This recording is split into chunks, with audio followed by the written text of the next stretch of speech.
Our top story, backlash growing online after a confrontation between police and a group of teens at a Hinesville movie theater.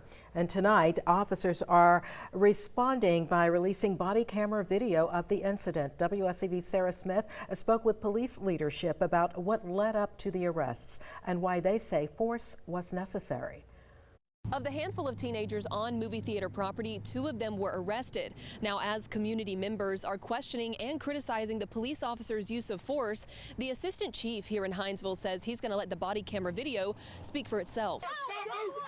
This body-worn camera footage shows the interactions between Hinesville police officers and 4 juveniles on the evening of April 11th from start to finish. The department releasing the video to clear up false information online. We're going to let the video do the talking there.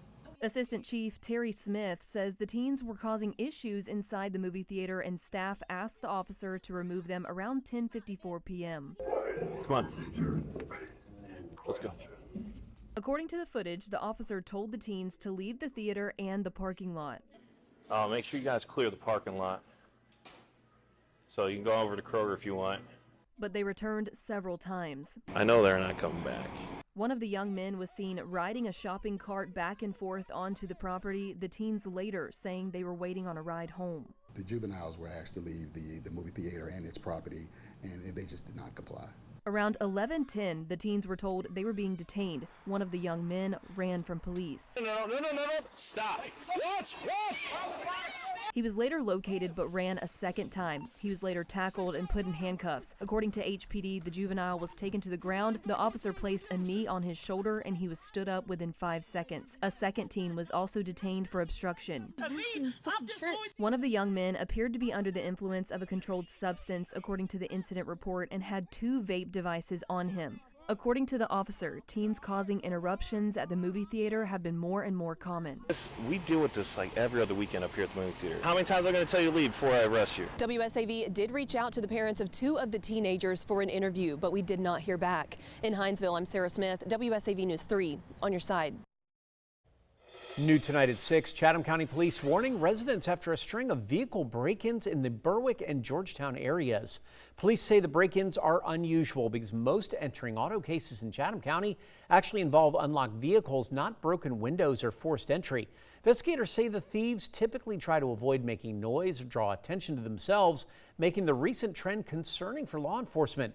The department reminding residents don't leave cash, jewelry, or firearms inside your cars, especially overnight.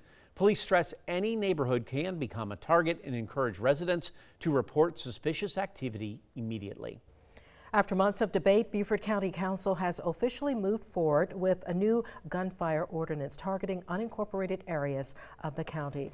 Council approved the ordinance during its second reading, marking a major step forward after an earlier version was sent back for revisions. The updated ordinance shifts away from criminal penalties, instead making it a civil matter. Under the new rule, anyone who intentionally discharges a firearm in a way that endangers people or property could face civil penalties or fines. County leaders say the measure comes in response to growing safety concerns and multiple complaints from residents in neighborhoods across the county. It's because people have been unsafe, and especially with the way the area has been growing closer to neighborhoods, that we've had to implement this to give our law enforcement and our solicitor, some teeth whenever there is someone that is being unsafe with the handling and firing of a gun. The final version of the ordinance does not include specific shooting distance requirements, which had been part of earlier discussions. Council members also emphasized the ordinance does not allow firearms to be confiscated for violations. The Highway 82 fire in Brantley County still remains a major concern. Crews are continuing to battle that massive wildfire impacting communities in both Atkinson and Waynesville. That fire's burned more than 22,000 acres and is 33% contained. Nearly 600 personnel on the ground right now working to strengthen containment lines as well as extinguish those hot spots and protect homes and businesses threatened by the flames. Evacuation orders, road closures, and a countywide curfew remain in place. Now, despite that devastation, local organizations, they're finding ways to push forward and support people impacted. WSAV's Tyler Nicole joins us now with how one ministry showing resilience can shine through even the toughest circumstances. Well, making the best of their circumstance, that's what Executive Director Regina Hunter told me they are doing during our conversation today. She says at the blink of an eye, the women she cares for and her staff had to relocate, and the status of when they'll be able to return, well, that still remains unknown. Crisis don't stop us. We adapt and we work through this. A place for women who are repeat offenders to go and transition back into society. That's the goal of Gap House Ministries. They've recently had to evacuate due to the fires in Brantley County. These women, even though they may have been in jail or prison, have all experienced trauma in their life. So this does just bring back the trauma and the transitions that they had to make as children of being thrown out of their home into foster homes, and then as they were on streets. So this just brings up a lot of the trauma for them. Even though there's no word on when the women will be able to go back to their buildings, Hunter says business is operating as normal. Classes are still being taught and expectations and standards are still being upheld. We have continued to impress on the women. We have to learn how to adapt. We cannot move. Some of them have trouble, even in the program every day. Change is hard. Change is very hard.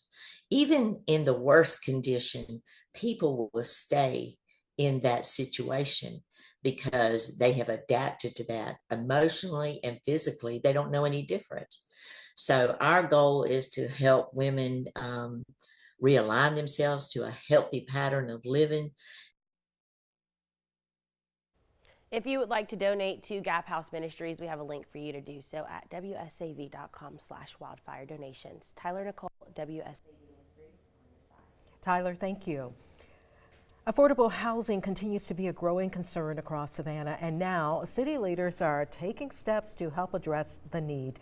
Savannah City Council has approved up to $600,000 toward a new affordable housing project in the Filer Park neighborhood. Now, the funding includes the transfer of 4 properties on West 57th Street to the Filer Park Neighborhood Association.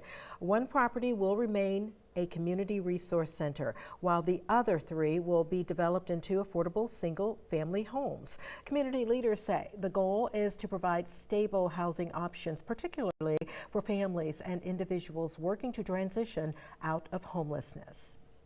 We're going to try to keep it within a range that it will have, that people will be able to afford the houses as well as to be able to help keep it up, because we want them to come in, be good neighbors to us and to the community. Now, the project is still in its early stages, with construction expected to begin as soon as July. Teach for America, working to prepare the next generation of educators, and a key focus this year, expanding the understanding of what it takes to teach in rural communities.